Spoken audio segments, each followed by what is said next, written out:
আসসালামু আলাইকুম। কেনার পর তোমারও কি এরকম হয়ে যায়? তো আজকে এমন একটা ফুল বানাই যেটা কখনোই শুকোবে না। আমি নিয়ে নিলাম টিস্যু পেপার, ওটাকে গোল করে কেটে নিলাম। আমি এখানে একটু পানি আর লাল কালার রং দিয়ে দিচ্ছি। এবার এটা মিক্স করব। তো পিঙ্ক কালার অনেক বেশি পছন্দ, এর জন্য সাদা কালারও একটু দিয়ে দিলাম। টিস্যুর চারিপাশে আমি ডুবাবো এই রঙে। তারপর শুকিয়ে গেলে এটা তুলে দিয়ে একটু মুড়িয়ে নিব। সবগুলো করে নিব। আমরা তো গরু দুনা খাইয়ে একটা গ্লাস আনছি, তারপর একটা একটা করে লাগিয়ে দিব। এই গ্লাসটা আনতে আমার অনেক বেশি কষ্ট করতে হয়েছে। এবার আমি একটা একটা করে লাগিয়ে দিব। এরকম ক্রাফট দেখতে চাইলে আমার চ্যানেলটা অবশ্যই সাবস্ক্রাইব করে রাখো।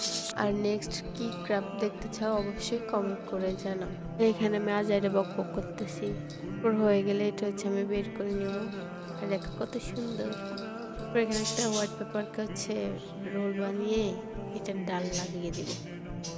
যেহেতু এটা আর্ট পেপার না, এমনি নর্মাল কাগজ, সেই জন্য আমি এটা রং করে দিচ্ছি। কেমন লাগলো জানিও। আল্লাহ হাফেজ।